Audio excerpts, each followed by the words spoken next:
अरे अब और कितना खाओगी अम्मा जी? पहले ही पूरी 2 रोटी खा चुकी हो। इतना तो हमसे भी नहीं खाया जाता जितना तुम इस बुढ़ापे में खा रही हो। अरे मम्मी आप भी ना। दादी आप आराम से खाओ, कोई बात नहीं। मम्मी आप रुको, मैं दादी को एक बढ़िया सा गर्मा गर्म फुल्का लाकर देती हूँ। साक्षी फटाफट से अपनी दादी के लिए एक अच्छा सा फुल्का बनाकर लाती है और उन्हें अपने हाथों से खिलाती है। बिटिया, तू तो कुछ दिन में चली जाएगी, फिर इस बुढ़िया का गुजारा कैसे होगा? मैं आपको अपने साथ अपने ससुराल ले जाऊंगी ना दादी। बेटा, ये तो इस दुनिया की रीत है। क्या कभी बेटियां अपने माँ बाप को अपने साथ ले गई है? जमाना बदल गया है दादी, तुम क्यों चिंता करती हो? अच्छा चलो, आज मैं बाजार जाने वाली हूँ, बताओ आपके लिए कैसी साड़ी लेकर आऊं? अरे बेटा, मैं क्या करूंगी नई साड़ियाँ लेकर? मेरे पास पहले की ही बहुत सारी साड़ियाँ रखी है, वही पहन लूंगी। नहीं दादी, आप मेरी शादी में बढ़िया सी साड़ी पहनोगी, ऐसी पुरानी रखी हुई साड़ियां नहीं। तभी पीछे से साक्षी को अपनी माँ अनीता की आवाज सुनाई देती है। अरे अब ये नई साड़ी पहनकर कहाँ जाएगी? 80 साल की तो उम्र हो चली इनकी। इनको कौन देख रहा है? ये सुनकर साक्षी को बहुत गुस्सा आता है, लेकिन वो अपनी माँ को कोई जवाब नहीं देती। शाम को साक्षी बाजार से सारी शॉपिंग करके घर आती है और अपने पापा को दिखाती है। पापा देखिए, ये रहा आपके लिए बढ़िया सा पैंट और शर्ट। अब आप मेरे साथ कब चल रहे हैं? आपके लिए एक बढ़िया सा सूट का नाप भी दिलवाना है, जिससे वो भी जल्दी ही बनकर आ जाएगा। ये सुनकर अनिता जी की व्यंग भरी हंसी सुनाई देती है। Coat suit? इनको कोट सूट का पता भी है, जो ये कोट सूट पहनेंगे? अरे ये तो बस लोअर टी शर्ट पहने ही घूम रहे होंगे। मम्मी क्या आप भी? मेरे प्यारे पापा सबसे सुंदर लगेंगे मेरी शादी में, एकदम हीरो के जैसे। शक्ल देखी है आईने में कभी इन्होंने? वो तो मेरे पिताजी की आंख फूट गई थी, या फिर मेरे कर्म जो इनको मेरे गले बांध दिया। ये सुनकर सुनील जी वहां से चले जाते हैं। क्या मम्मी, आप हमेशा पापा को ऐसे ही नीचा दिखाती हो? ये तो आप भी बड़े अच्छे से जानती हो कि आपके पिताजी यानी कि नाना जी ने मेरे पिताजी को उनके सीधे व्यवहार और पैसे देकर पसंद किया था। लेकिन उसमें पापा की क्या गलती कि समय ने ऐसी पलटी मारी और सब उनके हाथ से निकल गया। हाँ हाँ ठीक है, चल अब तू ज्यादा अपने पापा और दादी की चमची ना बन। जाकर रसोई में जो काम पड़ा है वो निपटा ले। साक्षी रसोई में जाकर बचा हुआ सारा काम निपटाती है और अपने कमरे में पहुंचती है। इसके बाद साक्षी हर रोज की तरह आज भी वही काम करती है जो उसे सबसे ज्यादा पसंद था, यानी कि डायरी लिखना। साक्षी आज डायरी में लिखती है। आज माँ ने फिर से दादी और पापा के साथ वही व्यवहार किया जो मुझे बिल्कुल भी पसंद नहीं है। मेरी प्यारी दादी, जिन्होंने मुझे बचपन से वो लाड प्यार और दुलार दिया जो हर एक बच्चा चाहता है। मेरे पापा बड़े ही सीधे हैं, बिजनेस के इतने बड़े झटके से वो आज तक उभर नहीं पाए, लेकिन मेरी माँ ने भी आज तक उनकी इस तकलीफ को नहीं समझा। डायरी लिखने के बाद साक्षी हर रोज की तरह वहीं रखकर सो जाती है। ऐसे ही कुछ दिन और बीतते हैं और साक्षी की शादी को बस कुछ ही दिन रह जाते हैं। अब मैं कल अपने ससुराल में होंगी। मैं सबसे ज्यादा अपनी दादी और पापा को मिस करूंगी। पता नहीं वहां सब लोग कैसे होंगे। दादी कहती हैं कि वो मेरे साथ नहीं जा सकती, लेकिन तुम तो चलोगी ना मेरी प्यारी डायरी। साक्षी की शादी बड़े ही धूमधाम से संपन्न होती है और वो अपने नए घर यानी कि अपने ससुराल में अपने सपनों का जहां लिए अपने पति हर्ष के संग गृह प्रवेश करती है। आओ भाभी आओ, ये रहा आपका रूम और ये रही आपकी अलमारी। ये रही आपकी ड्रेसिंग जिसमें आपकी जरूरत का हर सामान आपको मिल जाएगा। इसके बाद भी आपको जिस किसी चीज की जरूरत हो तो प्लीज मुझे बुला लेना, कोई हेजिटेशन नहीं। ओके अब भाभी आप आराम करो। अपनी छोटी सी ननद रुचि के मुंह से इतनी प्यारी प्यारी सी बातें सुनकर साक्षी उसे गले से लगा लेती है। अरे भाभी आप रो रही हो, क्या हुआ? अच्छा आपको अपने घर की याद आ रही है? रुको मैं अभी आपकी मम्मी को फोन लगाती हूँ। अरे नहीं नहीं दीदी, वो तो बस ऐसे ही। मैं हमेशा से ही अकेली रही। आज आपको देखकर लगा कि मुझे आपके रूप में एक छोटी बहन मिल गई, इसीलिए ये खुशी के आंसू है। थैंक यू भाभी, मुझे भी आपके रूप में बड़ी बहन मिल गई। आज से हम ननद भाभी नहीं बल्कि बहनों की तरह रहेंगे। साक्षी को अपने ससुराल में बड़ा ही अच्छा लगता है। यहाँ उसकी सास संगीता जी एक बड़ी ही सुलझी हुई महिला थी। हर एक को प्यार और इज्जत देना उनकी सबसे खास आदत थी, फिर वो चाहे कोई भी हो। ये वही आदत थी जो बचपन से आज तक अपनी माँ में वो तलाश कर रही थी। कमला, काम हो गया तेरा? चल बैठ जा। देख आज मेरी बहू ने कितनी बढ़िया पाव भाजी बनाई है, खाकर बता। अरे नहीं नहीं मैडम जी, मैं क्या खाएगी, अब परेशान होएगी, मेरे को बस पन्नी में डालकर दे दो। अरे अब मैं समझती हूँ कि तुझे अपने से ज्यादा अपने बच्चों की चिंता है। पहले तू खा ले, फिर मैं तुझे पैक करके भी दूंगी बस। अरे मैडम काहे को इतना परेशान होती है, कोई भी ऐसे बिठा कर नहीं खिलाता मेरे को मैडम। कमला, तू पूरा दिन हमारे घर में काम करती है, महीने के 300 दिन, तो क्या हम एक बार प्यार से बैठकर तुम्हें खाना भी नहीं खिला सकते? चल खा ले पहले, और ये बता कि बहू रानी ने ज्यादा अच्छी बनाई है या मैं बनाती हूँ, बता बता। कमला खाती है। अरे मैडम जी, आपने तो मेरे को धर्म संकट में फंसा दिया, बहुत ही स्वाद बनाई है छोटी मैडम ने। Thank you Kamala aunty. चल साक्षी बेटा, जल्दी से कमला को उसके बच्चे के लिए भी डाल कर दे दे, फिर हम सब एक साथ बैठकर खाएंगे। हाँ मम्मी, मैं भी कॉलेज से आ गई, मुझे भी ना बड़े जोरों की भूख लग रही है। हाँ जी, भूख तो हमको भी लग रही है, और सुना है हमारी बहू रानी ने पाव भाजी बनाई है, तो हम भी दुकान से भागे भागे चले आए, और साथ में मुझे भी ले आए। सब लोग एक साथ बैठकर खाना खाते हैं। आज सबके साथ ऐसे खाना खाकर साक्षी बड़ी ही खुश थी, और वो हर दिन की तरह ये बात भी अपनी डायरी में नोट करती है। अरे इस डायरी में क्या लिख रही हो साक्षी? अरे नहीं, कुछ भी नहीं, बस यूं ही। चलो फिर लाइट बंद करो, सो जाते हैं, वैसे भी आज बहुत टाइम हो गया है। जी ठीक है। फिर एक दिन साक्षी के सास ससुर की वेडिंग एनिवर्सरी आती है, और साक्षी उनके लिए कुछ स्पेशल प्लान करती है। साक्षी अपने रूम को बड़े ही अच्छे से सजाती है, उनके लिए बढ़िया से कपड़े लेकर आती है। फिर शाम को, मम्मी जी पापा जी आइए मेरे कमरे में चलिए। अरे तुम्हारे कमरे में आज ऐसा क्या खास है बेटा? चलिए तो सही, पापा जी आप भी आइए ना। और हमारी रुचि दीदी कहाँ रह गई? साक्षी सबको अपने कमरे में लेकर जाती है, और लाइट ओपन करते ही बड़ी जोर से बलून फूटता है, जिससे पहले तो सब डर जाते हैं, लेकिन फिर देखते हैं। वाह साक्षी बेटा, ये तो तुम दोनों ने बड़ा ही सुंदर सरप्राइज दिया है। अरे नहीं पापा, हम दोनों ने नहीं, ये सब सिर्फ साक्षी ने अकेले ही प्लान किया है। मुझे तो बस अभी इस बैलून के लिए खड़ा कर दिया था। मान गए भाई, मान गए तुमको साक्षी बेटा, वाकई में तुम तो बड़ी ही होशियार हो, एकदम सर्वगुण संपन्न बहू मिली है हमको। रुचि, कुछ सीखो अपनी भाभी से, कुछ दिन तुम्हें भी जाना है ससुराल। क्या पापा आप भी? रुकिए मम्मी जी पापा जी, आपके लिए गिफ्ट्स भी हैं, प्लीज खोल कर देखिए ना। अरे ये तो बेहद खूबसूरत साड़ी है। साक्षी मान गए तुम्हारी पसंद को, तुम्हारी पसंद का जवाब नहीं। मम्मी अब मुझे थैंक यू कीजिए, क्योंकि साक्षी को मैंने पसंद किया था। ये रहे पापा जी आपके कपड़े। वाह बे वाह, मेरे कपड़े भी एक नंबर है। आज तक हमारे बच्चों ने तो कभी हमें इतना स्पेशल फील नहीं करा, लेकिन हमारी बहू वाकई में लक्ष्मी है। साक्षी की इतनी पूरी तारीफों को सुनकर आज पहली बार रुचि को थोड़ा अजीब लगता है।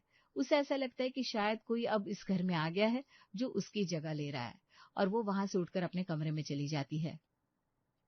क्या साक्षी लगा रखा है, ऐसा लग रहा है कि मैं उनकी बेटी नहीं बल्कि साक्षी भाभी उनकी बेटी है, और भाभी ने तो मुझे एक बार भी इस सरप्राइज के बारे में नहीं बताया। इसका मतलब वो सारा क्रेडिट अकेले लेना चाहती थी। मतलब ये भाभी भी कोई कम चालबाज नहीं है, ऊपर से मेरे मम्मी पापा को भी मुझसे छीन रही है।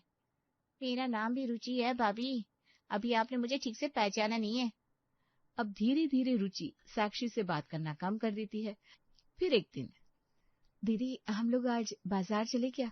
अगर आप फ्री हो तो मुझे कुछ जरूरी सामान लेना था। नहीं भाभी, मैं तो बिजी हूँ, आप अकेले जाना चाहो तो जा सकती हो। अपनी ननद की मुंह से पहली बार ऐसा जवाब सुनकर साक्षी को बड़ा अजीब सा लगता है, लेकिन उसे लगता है शायद उसका मूड ठीक नहीं होगा। ओके दीदी, कोई बात नहीं, आपकी तबीयत तो ठीक है ना? हाँ मेरी तबीयत बिल्कुल ठीक है, लेकिन मेरे एग्जाम है, इसलिए प्लीज आप मुझे अकेला छोड़ दो। ठीक है दीदी, मेरी कोई हेल्प की जरूरत हो तो मुझे बता दीजिएगा। नहीं, मैं अपनी पर्सनल चीज पर्सनल रखना ही पसंद करती हूँ, तो प्लीज आप इंटरफेयर मत कीजिए। फिर शाम को जब रुचि कॉलेज से आती है तो देखती है संगीता जी और साक्षी दोनों ही घर पर नहीं है। अरे घर पर तो लॉक पड़ा है, ये अचानक से दोनों कहाँ चले गए? रुचि अपनी माँ को फोन घुमाती है। माँ आप कहाँ चली गई, घर पर तो लॉक पड़ा है। अरे बेटा वो तेरी भाभी को कुछ जरूरी सामान लेना था तो मैं उसके साथ बाजार आ गई हूँ। बस अभी थोड़ी देर में आते हैं हम लोग। जरा बगल में पड़ोस में ममता आंटी के घर जाकर बैठ जाना बेटा। ठीक है माँ। फोन रखकर रुचि बड़ी ही परेशान सी हो जाती है। अरे ये तो मेरी माँ को ही मुझसे छीन रही है, इसका कुछ बंदोबस्त करना ही पड़ेगा। फिर रुचि साक्षी की हर एक छोटी बड़ी बात पर बड़ी ही गहरी निगाह रखती है। एक दिन साक्षी रुचि किचन में काम कर रहे थे, तभी साक्षी के फोन की घंटी बजती है और फोन की दूसरी तरफ साक्षी की माँ यानी कि अनीता जी थी। हाँ माँ, क्या हुआ? अरे बेटा सुबह से तुझे चौथी बार फोन लगाया तो भी फोन नहीं उठाती। अरे वो माँ, मैं काम में बिजी थी। आप बताओ ना, कोई जरूरी बात हो तो, वरना मैं आपको बाद में फोन लगाती हूँ। अरे कोई जरूरी बात नहीं थी, बस मैं तुझसे मिलने आना चाहती थी, बड़े दिनों से तुझे देखा नहीं ना। माँ अभी तो ऐसी कोई जरूरत नहीं है, जब मैं फ्री होंगी तब मैं आपको फोन कर लूंगी। अरे बेटा। अनीता जी के कुछ कहने से पहले साक्षी फोन रख देती है और ये बात रुचि नोटिस करती है। इससे पहले भी एक बार हो चुका है, जब साक्षी भाभी ने अपनी माँ से इतने गंदे तरीके से बात की थी, और आज फिर से वही। इसका मतलब इनकी माँ से इनकी बनती नहीं है और ये मेरी माँ से मेरे रिश्ते खराब करवाएंगी। कुछ तो गड़बड़ है रुचि, पता लगाना पड़ेगा। फिर एक दिन साक्षी की माँ उससे मिलने साक्षी के घर आती है। अचानक अपनी माँ को अपने ससुराल आए देख साक्षी हक्का बक्का रह जाती है। माँ आप यहाँ अचानक? हाँ बेटा, बड़े दिन हो गए, तुझसे बात भी नहीं हुई तो लगा चलो तुझसे मिल लो। क्या माँ भी अच्छा मजाक कर लेती है। जब तक घर पर थी तब तक तो कभी अपने सीधे मुंह मुझसे बात नहीं की, कभी प्यार नहीं दिया, और अब आपको मेरी याद आ रही थी। अरे बेटा धीरे बोलना, कहीं कोई सुन लेगा तो क्या सोचेगा।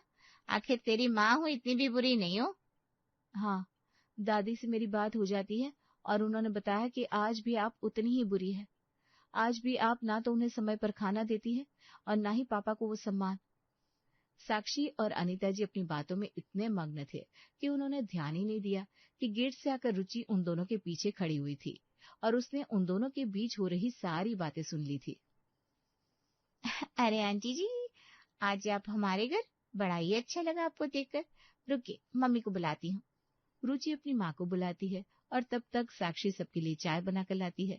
इधर अनीता जी और संगीता जी अपनी बातों में लग जाते हैं और साक्षी हर वक्त अपनी माँ से बचती हुई नजर आती है। आज ये अपनी माँ से बात नहीं कर रही, मैं समझ गई ये अपनी माँ से ठीक से बर्ताव नहीं करती है। अनीता जी काफी देर बैठी रहती है, फिर जब उनके चलने की बारी होती है, अच्छा बहन जी, साक्षी को बुला दीजिए, चलते चलते उससे मिल लेना चाहती हूँ।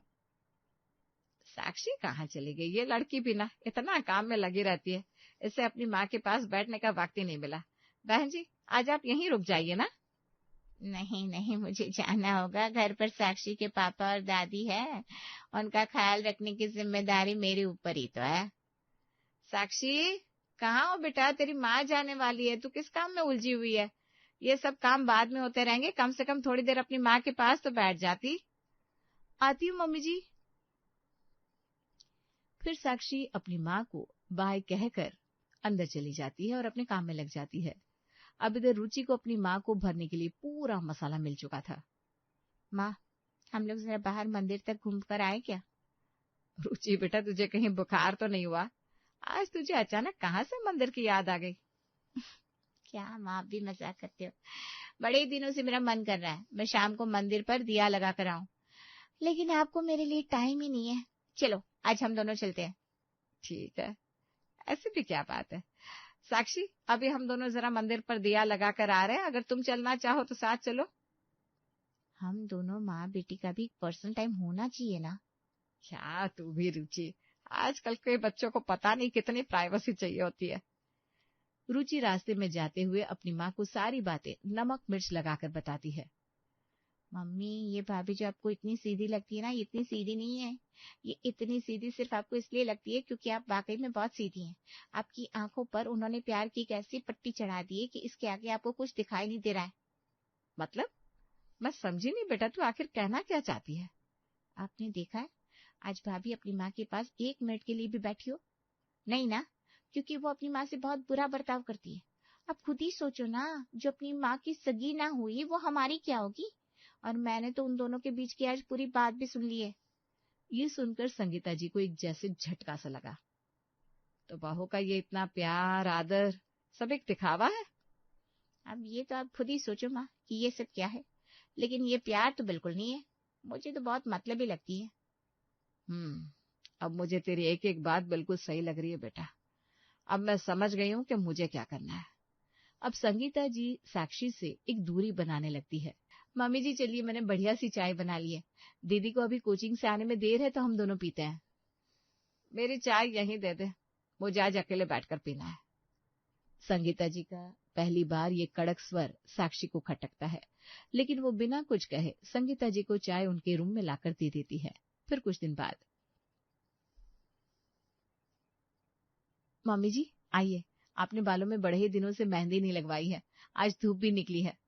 नहीं, मुझे ऐसे मतलबी लोगों की जरूरत नहीं है, मैं पार्लर जाकर लगवा दूंगी। आज ये शब्द सुनकर साक्षी बिखर सी जाती है और अपने रूम में जाकर बड़े जोर जोर से रोने लगती है। भगवान जी, आपने मेरे साथ ऐसा क्यों किया? मैं कितने सालों माँ के प्यार के लिए तरसी, तब मुझे जाकर ये प्यार मिला, लेकिन आज सासू माँ भी ऐसे ही। साक्षी हर बार की तरह अपनी वो फीलिंग भी अपनी डायरी में लिखती है। मेरी प्यारी डायरी, सिर्फ तुम ही इस दुनिया में मेरी सच्ची दोस्त हो, बाकी तो वक्त के साथ सब बदल जाते हैं। अब साक्षी भी संगीता जी और रुचि से कम ही बोलती है और एकदम गुमसुम रहने लगती है। अब घर का माहौल भी पहले की तरह खिला खिला नहीं रहता था। फिर एक दिन साक्षी को किसी काम के लिए ढूंढते हुए संगीता जी उसके कमरे में जाती है। कहाँ गई है महारानी? अब तो इस लड़के से मुझे बात करना ही पसंद नहीं है, क्या बात करूं? जब इसकी अपनी माँ से नहीं बनी, ये मुझसे क्या ही रिश्ता निभाएगी? तभी उनकी निगाह साक्षी के तकिए के नीचे आधी बाहर निकलती हुई डायरी पर पड़ती है। अच्छा, तो ये है जिसमें ये अपने सारे राज लिखती होगी। आज इसके मन की सारी बातें जानूंगी, इसने इसमें मेरे लिए क्या क्या लिखा है। आज दूध का दूध और पानी का पानी हो जाएगा। अब संगीता जी डायरी पढ़ना शुरू करती हैं, लेकिन उनकी आंखों से आंसुओं की धार बहने लगती है। आज मैं अपने ससुराल आई और मुझे यहाँ सास के रूप में माँ मिल गई। एक ऐसी माँ जो वाकई में निस्वार्थ है, एक ऐसी माँ जो सच में माँ का प्रतिबिंब है। मेरी सासू माँ जैसी दुनिया में कोई माँ नहीं है।